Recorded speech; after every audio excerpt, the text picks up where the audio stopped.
के प्रति न अच्छा बोलो न बुरा बोलो, बस सम की अवस्था में आ जाओ आप।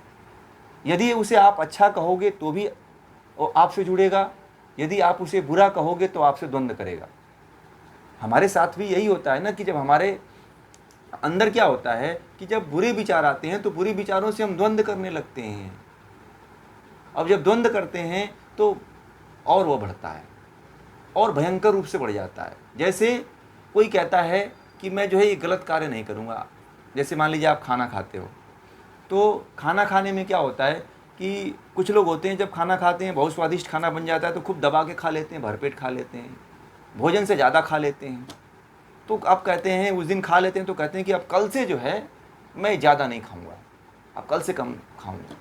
और बार बार जो है यह प्रतिज्ञा लेते हैं, परंतु जब भोजन आता है तो फिर सब भूल जाता है। अरे खा लो, देखा जाएगा बाद में, तो अभी पच जाएगा सब अभी, तो वहाँ पे सब भूल जाते हैं। वो समस्या यहीं पे आती है ना। तो द्वंद्व हमें नहीं करना चाहिए, द्वंद्वों से बचना चाहिए। तो चाहे आप उसको अच्छा भी मत कहो, बुरा भी मत कहो, पतली गली से निकलने का प्रयास करो। मध्यम मार्ग, महात्मा बुद्ध ने कहा कि मध्यम मार्ग अपना लो, आप बीच के रास्ते को अपना लो, आपका उद्धार हो जाएगा। आप उस जो आपके अंदर ही जो इस तरह का विचार निकल रहा है, जो बुरा व्यक्ति है, उस बुरे व्यक्ति से आप बच जाओगे। देखिए आजकल क्या होता है, जो लोग कहते हैं कि फलाना व्यक्ति ने फलाने व्यक्ति को जो है अपने बस में कर लिया, तो जब तक क्रिया की प्रतिक्रिया नहीं होती है तब तक कुछ भी नहीं हो सकता है। कहीं ना कहीं ताली कहते हैं कि दोनों हाथ से बजती है। महर्षि पतंजलि के उपेक्षा के भाव को यदि जिसने भी समझ लिया तो दुनिया में उसे कोई शक्ति नहीं है जो उसका बाल बांका कर सके। इतना बड़ा हथियार है उपेक्षा, परंतु समझने वाले चाहिए। न उसे अच्छा कहो न बुरा कहो। अगर यह भाव यदि आपके अंदर है तो देखना, कोई लाख बुरा है ना तब भी आपको कोई बुरा नहीं कर पाता है, परंतु आप उसकी बुराई करके आप उसको न्योता देते हो, आप उसे मतलब कि उकसाते हो। जैसे बाली ने सुग्रीव क्या करता था, सुग्रीव जाकर के जो है, बाली शांत रहता था ना तो उसे जाके ललकारता था और ललकार करके भाग जाता था।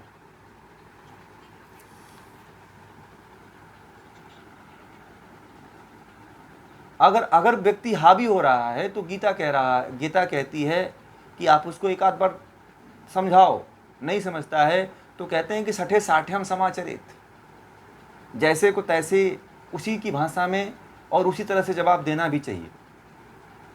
ठीक है, यदि युद्ध करना पड़े तो युद्ध भी करना चाहिए, यदि मारने की नौबत आए तो मारना भी चाहिए। हमारा शास्त्र यही कहता है, धर्म यही कहता है। धर्म यही कहता है कि यदि दुष्ट है, समझाने से समझ जाता है तो ठीक है, नहीं तो युद्ध करे। और अपनी आत्मरक्षा के लिए यदि आप उसका हनन भी करते हो तो यह भी धर्म कहा जाता है, वह भी धर्म की कोटि में आता है। परंतु ये बात हमें बहुत कम पढ़ाई जाती है। ठीक है, क्योंकि लोगों ने वास्तविक रूप से ग्रंथों को पढ़ा ही नहीं। कहते हैं कि वहाँ पे उपेक्षा नहीं, सठे साठ्यम समाचरित, जैसा जो कर रहा है फिर तो उसके साथ तो हथियार उठाना ही पड़ता है। गीता यही कहती है। यदि व्यक्ति न समझे, 10 बार समझाइए उसे, शांति का प्रस्ताव दीजिए कि भाई मान जा। यदि शांति के प्रस्ताव से भी वो नहीं मानता है तो फिर तो आपको उपाय सोचना चाहिए और उपाय सोच करके उसके साथ वैसा ही करना चाहिए जो आपके साथ वो करना चाहता है। ठीक है, यही धर्म कहता है, धर्म यही है। और कहते हैं कि उसका पाप भी नहीं होता।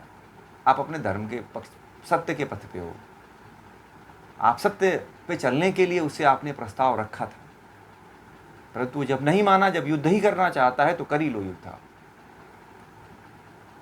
धर्म यही कहता है और धर्म, वास्तविक धर्म यही है। और हमारे आज से नहीं, यह अनादिकाल से जितने भी हमारे ऋषि मुनि थे उनका भी यही सिद्धांत रहा है। भगवान राम भी इसी सिद्धांत पे चले, भगवान श्री कृष्ण भी इसी सिद्धांत पे चले, भगवान शिव भी इसी सिद्धांत पे चली, माता दुर्गा, काली सब इसी सिद्धांत पे चले हैं। परंतु हम लोग जो है भगवान राम, भगवान श्री कृष्ण, भगवान शिव के सिद्धांतों को छोड़ दिए और पता नहीं किस सिद्धांत पे चल रहे हैं। हमें भी नहीं पता है कि हम किधर चल रहे हैं। हम अपने देवी देवताओं की तो पूजा करते हैं, परंतु जो हमारे देवी देवता हैं उनके सिद्धांतों पे हम चलते भी नहीं हैं।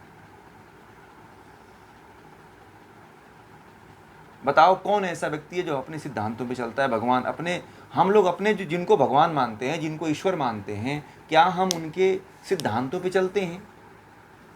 नहीं चलते हैं। एक भी गुण हमारे, उनके गुण हमारे अंदर हैं नहीं दिखते हैं।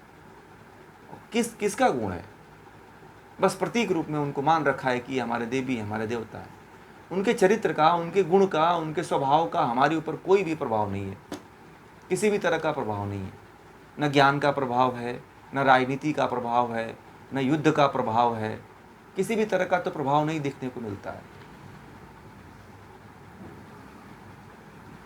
भगवान राम के जीवन को उठा करके देखिए, जब से वह गुरुकुल से आए तब से वह जाकर के ऋषियों की, मनुष्य मात्र की सेवा ही करते रहे। अपने युद्ध कला से अपने धनुष बाण को उठाते थे और सबसे पहले विश्वामित्र के आश्रम में जाते हैं और राक्षसों का वध करते हैं, उनका यज्ञ पूरा करवाते हैं। और उसके बाद से तो फिर उनके जीवन में युद्ध ही युद्ध होता है। भगवान श्री कृष्ण को देख लीजिए, बचपन से ही, जब पैदा होते ही राक्षसों का वध करना शुरू करते हैं और जीवन के अंत तक महाभारत जैसे महान युद्ध को भी करवाते हैं। भगवान शिव को देख लीजिए, माता काली को देख लीजिए, दुर्गा को देख लीजिए, वैष्णव को देख लीजिए, आप जिस पंथ मजहब को मानते हो, हमारे देवी देवता क्या इस तरह के रहे हैं? हम जिस तरह से पूजना चाहते हैं, जिस तरह से मानना चाहते हैं, तभी तो हम इतने, और हर चीज में थे, आगे थे। ऐसा नहीं कि हम युद्ध में ही थे, नहीं, ज्ञान में भी थे, विज्ञान में भी थे, कला में भी थे, कौशल में भी थे, आध्यात्म में भी थे। और यहाँ तक कि हमारे जो देश के महापुरुष हुए हैं, जैसे भगवान राम, भगवान श्री कृष्ण, ये लोग ईश्वर को भी प्राप्त किए थे, ईश्वर का साक्षात्कार भी किए थे। ऐसा नहीं था कि केवल ये लोग ऐसे ही थे। इसीलिए तो निस्वार्थ भाव से युद्ध करते थे ये लोग। जिसने अपने जीवन को सफल कर लिया है, अपने जीवन को उद्धार कर लिया है, वह व्यक्ति जो है निस्पंद होकर युद्ध करता है। तो हमें भी ऐसे ही बनने की कोशिश करना चाहिए।